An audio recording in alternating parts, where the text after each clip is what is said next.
안녕하세요. 오늘도 사연살롱을 찾아주셔서 감사합니다. 저는 현재 2살 된 아이를 키우고 있는 34살 싱글맘이에요. 아직 이혼한 지 얼마 되지 않았지만 이젠 지난 과거로부터 조금은 홀가분해지고 있습니다. 남편과 저는 의사와 환자로 만났어요.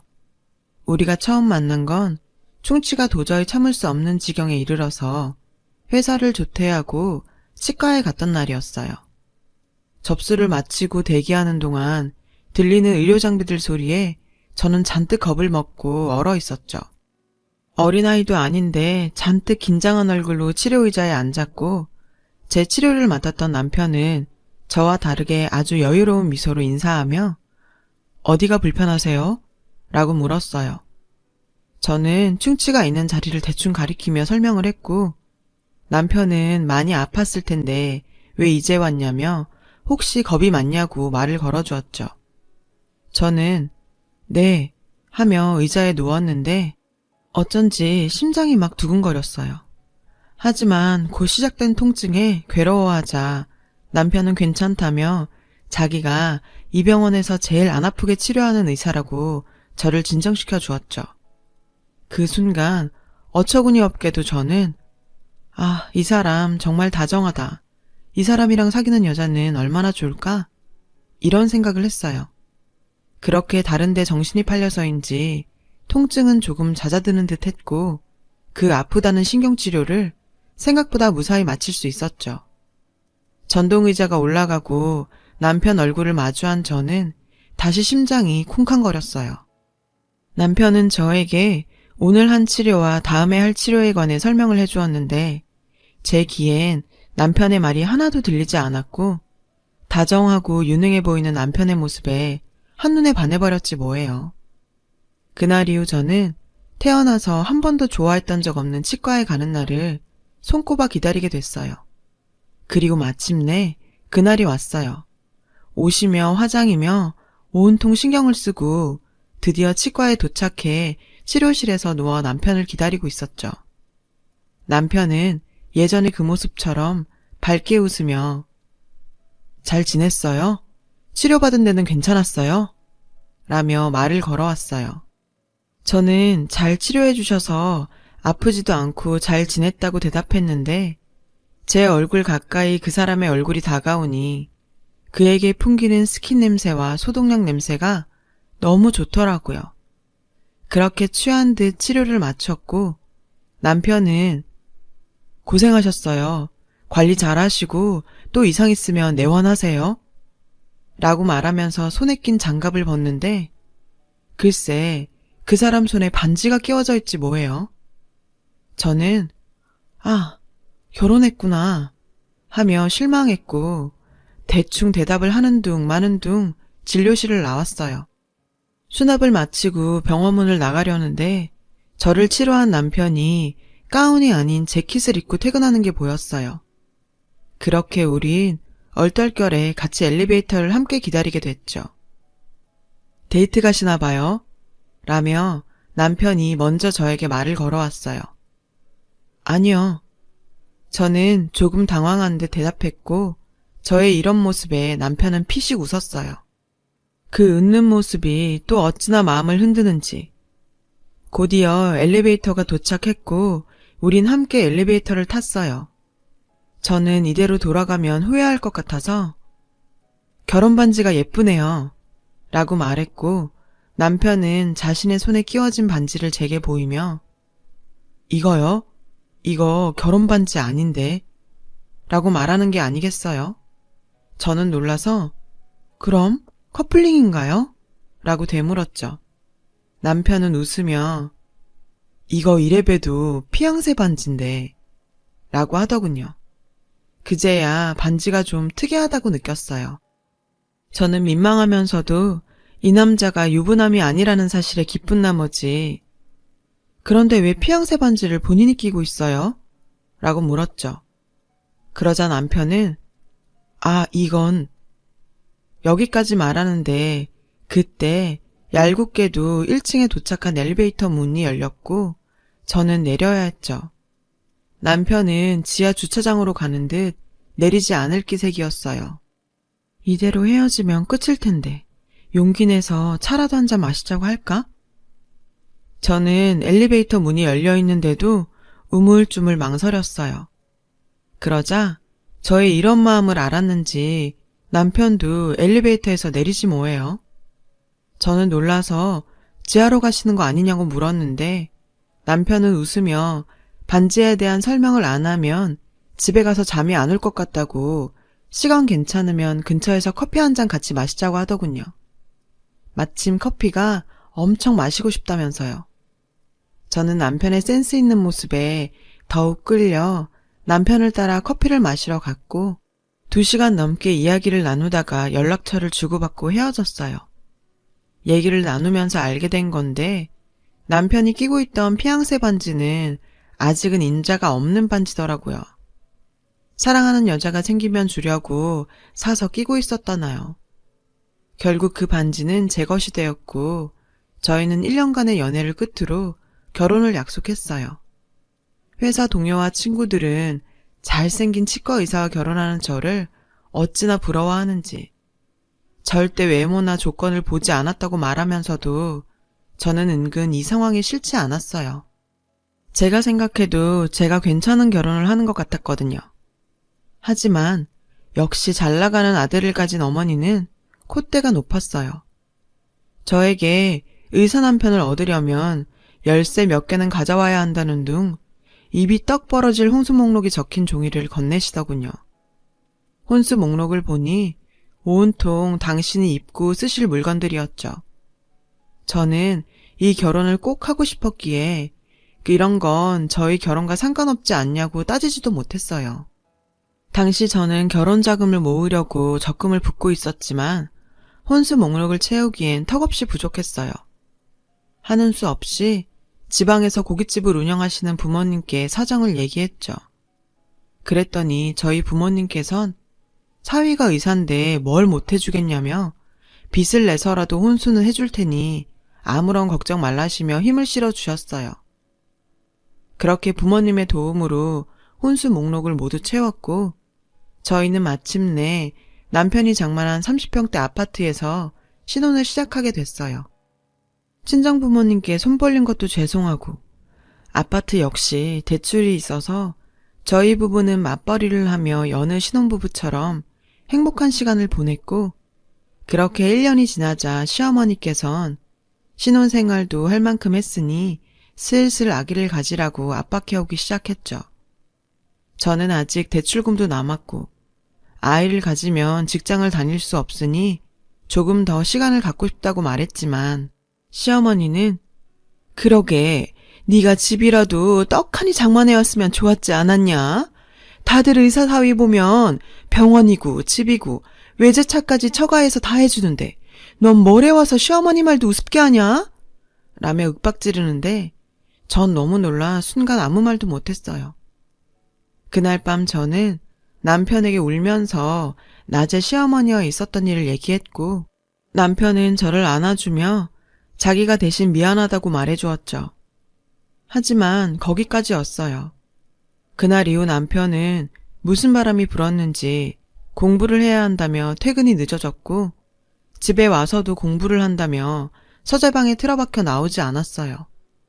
저는 그런 남편 때문에 혼자 밥을 먹거나 남편을 기다리다 먼저 잠드는 날이 많아졌고요. 어머니가 또 성화를 부리실까 불안한 마음에 빨리 아이라도 가져야 할 것 같은데 남편이 따라주지 않자 저는 점점 예민해져 갔죠. 그렇게 사이 좋던 저희 부부는 저희 예민한 탓에 싸울 일이 늘어갔어요. 당연히 사이가 나쁘니 아이를 갖긴 힘들었고 결국 또 시어머니는 아무래도 제가 불임일까 걱정된다며 한의원에 가자시며 무작정 제가 다니는 회사로 찾아오셨어요. 저는 보는 눈도 많고 해서 대충 사유를 만들어 회사에 반차를 냈고 어머니를 따라 한의원에 가서 진맥을 받았어요. 선생님, 저희 며느리 어떤가요? 도통 아이 소식이 없어서 제가 요즘 잠도 못 자요. 시어머니는 마치 제가 무슨 큰 잘못이라도 한 것처럼 의사 선생님께 얘기하시는데 어찌나 민망하던지.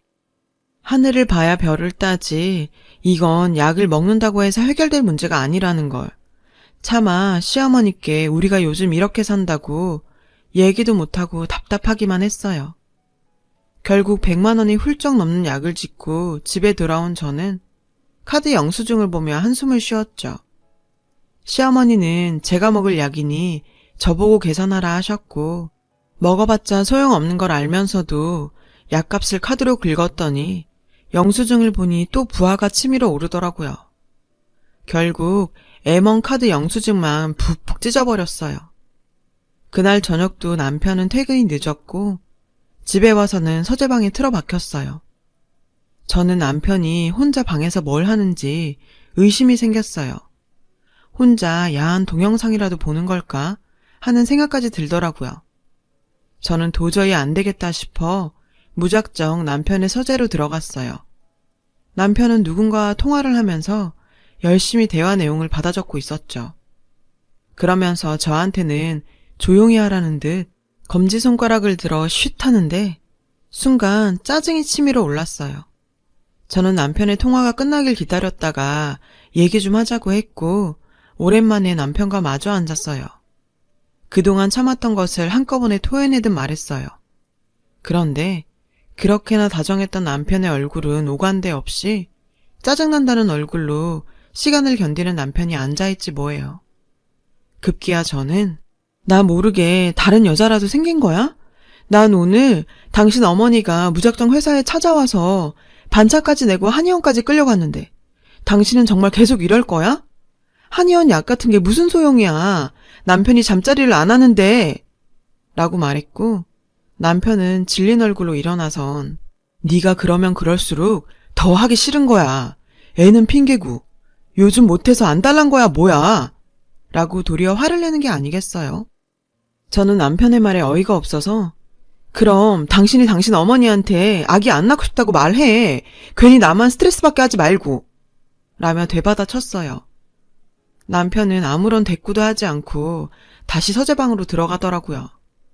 이제 결혼한 지 1년밖에 되지 않았는데 벌써 이러다니 저는 정말 절망스러웠어요.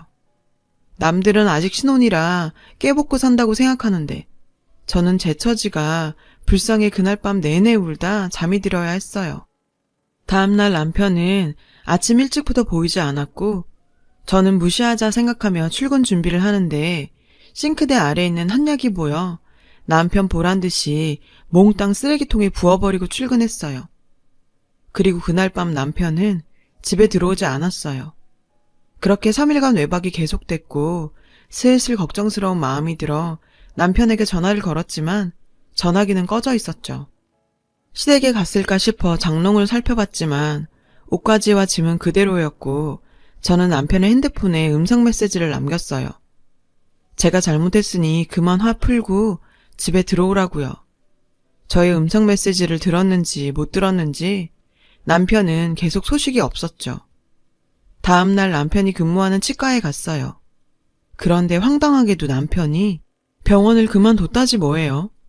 직장도 그만두고 잠적한 이 남자를 어떻게 해야 하나 머릿속이 하얗게 되는 것 같았죠. 참다 못해 시어머니께 전화를 드렸어요. 시어머니께서는 마침 전화를 잘했다며 다짜고짜 만나자고 하셨고 그렇게 시어머니를 만난 저는 또 한 번 충격적인 얘기를 듣게 됐어요. 글쎄 남편이 저 모르게 결혼 전부터 꾸준하게 주식 투자를 했는데 최근에 개원하고 싶은 욕심에 크게 투자를 했다가 잘 되지 않아 빚만 지게 생겼다고요. 그걸 해결하려고 퇴직금도 다 털어넣었지만 되지 않아 갚아야 할 빚이 5억이 넘는다는 거예요. 너무나 황당해서 말이 안 나오는 제게 어머니께선 이제 내 아들 어쩔래? 라고 하시길래 그게 무슨 소리세요 어머니? 오히려 여태 모르고 당한 건 저예요. 라고 말했지만 시어머니는 끝까지 제 탓을 하셨죠. 마누라를 잘못 만나 내 아들이 거지꼴이 된 게지. 네가 남편 빚 다 갚아. 잘 사는 처가를 만났으면 왜 아들이 개헌할 생각에 이런 일을 당했겠어. 다 보잘것없는 집안에 너랑 결혼해서 생긴 일이니 책임져라. 이러시는 거예요. 저는 시어머니께 책임을 지든 이혼을 하든 남편을 만나야겠다고 말했고, 시어머니는 지금 남편은 빚쟁이들에게 도망다니고 있어서 자신도 어디에 있는지 모른다고 하시더군요. 그러면서 남편이 쓰고 있다는 대포폰 번호를 알려주셨어요. 집에 돌아와 당장 남편이 쓰고 있다는 대포폰으로 전화를 걸었어요. 곧이어 남편의 목소리가 들렸고 저는 도대체 왜 이 지경까지 만드냐고 오열하며 바닥에 주저앉았어요. 그러자 남편은 그제야 개원을 해서 돈을 많이 벌면 저와 시어머니가 사이가 좋아질 것 같아 그렇게 되었다며 미안하다고 하더군요. 답답한 마음에 병원은 왜 그만뒀냐고 물으니 금방 벌면 갚을 생각에 사금융과 병원 직원들에게까지 손을 벌렸는데 매일같이 걸려오는 독촉 전화와 돈을 빌려준 직원들 보기가 힘들어서 퇴직금으로 당장 급한 불을 꺼야 했다고 했어요. 집을 나간 이유도 곧 들이닥칠 사금융 사람을 피한 거라고 말하는데 그 집에 혼자 있을 내 생각은 했나 싶더라고요. 저는 다음날 살고 있던 남편 명의의 집을 내놨어요. 아무리 생각해도 당장 그렇게 큰 돈을 구할 곳이 없다고 판단했거든요. 하지만 이 사실을 알게 된 시어머니는 방방 뛰며 저에게 네 이름으로 대출을 받거나 퇴직금을 끌어다 쓰면 되지 왜 멀쩡한 집을 파냐고 화를 내셨죠. 어차피 대출이 많은 집이어서 팔아도 부족한 돈은 신용대출을 받아 해결할 생각이었는데 대놓고 제 이름으로 대출받아 해결하라는 시어머니의 태도에 저는 오만정이 떨어졌어요. 그래도 미우나 고우나 내 남편인데 저는 저에게 화를 내는 시어머니의 불쾌한 태도를 참으며 부족한 돈은 제 앞으로 빚을 내서 갚을 생각이라고 말했지만 그저 당신 아들 명의의 집이 날아간다는 사실만 가슴 아플 뿐 제 말은 들리지 않는 것 같더군요. 다행히 집이 빨리 팔렸지만 집 대출금을 해결하자 돈이 부족해서 결국 제 앞으로 2억의 빚을 더 내어 남편의 빚을 해결해야 했어요. 그 뒤 월세도 당장은 부담스러웠기에 차마 하기 싫은 시댁과 합가를 하게 됐고요. 시댁으로 들어간 지 첫날부터 시어머니는 마치 저를 가정부처럼 부리기 시작하셨죠. 아침상 차리는 것부터 시작해 퇴근하고 돌아오면 설거지와 빨래가 가득 쌓여 있었어요. 원래 당신이 하시던 살림살인데 한순간에 이럴 수 있나 싶어 저는 어머님께 조심스럽게 분업을 하자 말씀드렸어요. 그랬더니 시어머니는 멀쩡한 집 날리고 기어들어온 주제에 라며 마치 제가 빚을 져서 집을 날린 것처럼 큰 소리를 치셨어요.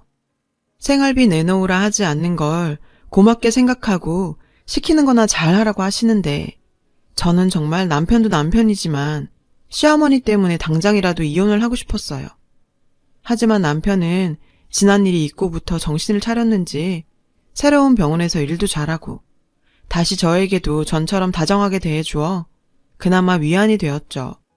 시어머니는 얄밉게도 남편 앞에서는 저를 구박하거나 말을 함부로 하지 않으셨어요.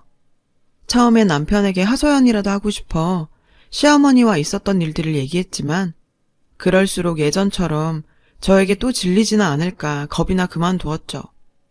시어머니와는 불편해도 남편과는 이대로 잘 지냈니 얼른 돈 모아서 분가하는 게 낫겠다 마음을 다잡았어요.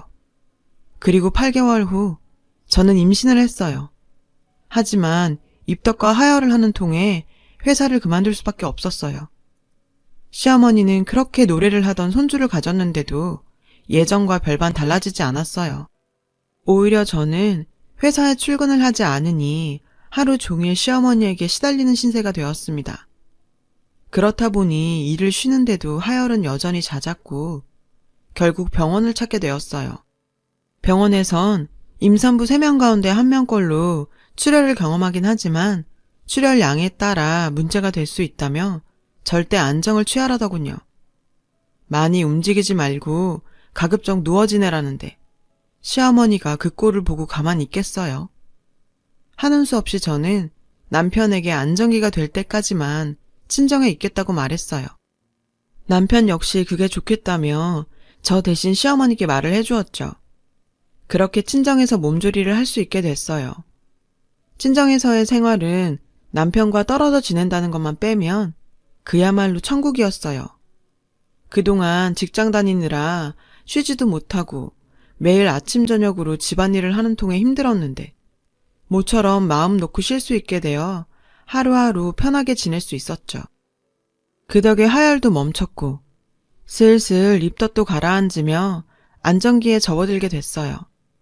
아쉽지만 남편도 보고 싶고 시어머니도 예전 같진 않겠지 하는 기대로 남편에게 이제 그만 집에 가야 될 것 같으니 저를 데리러 오라고 전화를 걸었어요. 그런데 남편은 기왕 이렇게 된 거 아이 낳을 동안 친정에 있어. 어차피 집에 와봤자 자기랑 엄마랑 불편하기만 하지 않아? 이러는 거예요. 순간 예감이 좋지 않았어요.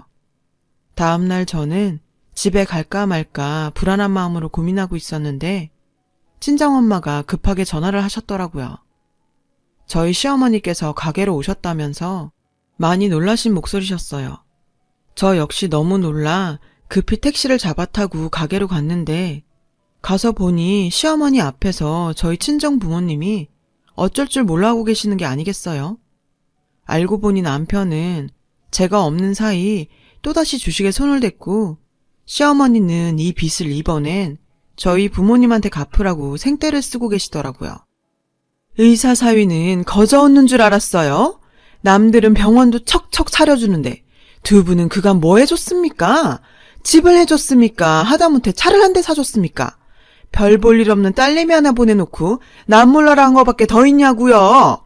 처가가 이 모양 이 꼴이니 우리 불쌍한 김닥터가 허구한 날 돈 때문에 전전긍긍하는 거 아니냐고요. 두말 필요 없습니다. 이번 건은 사돈께서 책임지고 돈 해주세요. 안 그러면 저도 안 참습니다. 세상에, 이젠 하다하다 저희 친정 부모님한테까지 돈을 뜯고 있더라고요. 저도 더 이상은 참을 수가 없었어요. 나 하나 힘들게 하는 건 어떻게든 참을 수 있지만 죄 없는 우리 부모님까지 시어머니한테 무참하게 짓밟히는 건 도저히 용서가 안 되니까요. 그래서 그간 참아왔던 말들을 퍼부었어요. 지금 뭐 하는 짓이에요? 왜 당신이 잘못 키운 아들의 뒷수습을 저랑 죄 없는 저희 부모님이 해야 하죠? 안 참으시겠다고요? 안 참으면 어쩌실 건데요? 저요, 이제 제가 더 이상은 못 참겠어요. 정신머리 나간 아들이나 던져놓곤 이제 와서 뭐라고요? 막대 먹은 시어머니 며느리 노릇도 못하겠고 툭하면 사고나 치고 나몰라라는 남편 아내 노릇도 못하겠다고요. 그러니까 당장 나가요. 우리 가게에서 당장 나가라고요. 시어머니를 향해 소리쳤어요. 시어머니는 어이가 없다는 듯 물을 벌컥벌컥 마시더니 이혼은 하더라도 돈은 갚으라며 어깃장을 놓더군요. 얼마나 화가 나고 분하던지 빗자루를 들고 시어머니를 향해 휘두르며 가게에서 내쫓았어요. 그리곤 그대로 바닥에 주저앉았죠. 그렇게 전 남편과 이혼을 결심했어요. 친정 부모님은 뱃속에 아이도 있으니 참으라고 말씀하셨지만 이대로면 아이 앞에서 엄마가 할머니에게 계속 당하는 모습만 보이지 않겠냐며 그동안 겪어왔던 수모를 털어놨어요. 그러자 그때까지 사위의 빚과 딸이 시어머니에게 당한 홀대에 대해 전혀 몰랐던 친정부모님은 충격에 아무 말도 하지 못하셨어요. 더 이상 이혼을 반대하지도 않으셨고요. 저는 그날 밤 결심을 굳히고 남편에게 이혼 통보를 했어요. 남편은 뱃속에 아이도 있으니 절대 이혼만은 할 수 없다고 버텼지만 결국 저는 이혼 소송 끝에 이혼을 할 수 있었어요. 하지만 이혼만 되었을 뿐 위자료와 태어날 아이의 양육비는 받아내기가 어려웠어요. 남편이 당시 또 무직 상태였고 재산도 없이 빚만 있는 상태였기 때문에 당장 분할할 재산이 없었거든요. 저도 임신을 하고 직장이 없는 상태였기 때문에 아이를 낳으면 당장 어찌 사나 매일 고민이 깊어갔는데 시어머니는 하루가 멀다 하고 저에게 협박 전화와 문자를 보내지 뭐해요. 자기네 집 씨를 제 마음대로 뺏어갔다며 그깟 돈 때문에 남편과 가정을 벌이냐며 비난하는데 저는 더는 못 견디겠다 싶어 시어머니한테 편지를 보냈어요. 결혼 전 시어머니가 저에게 주셨던 혼수 목록이 집에 있었거든요. 저는 그 봉투 안에 당시 장만했던 물건의 가격을 일일이 적어 합계를 냈고 카드 내역을 뽑아 첨부했어요. 그리곤 계속 이렇게 협박하시면 무슨 수를 써서라도 돌려받겠다고 저 역시 글을 써서 보냈고요. 그리고 다음날 제가 보낸 낡은 봉투에 든 편지를 받은 시어머니한테서 전화가 왔어요.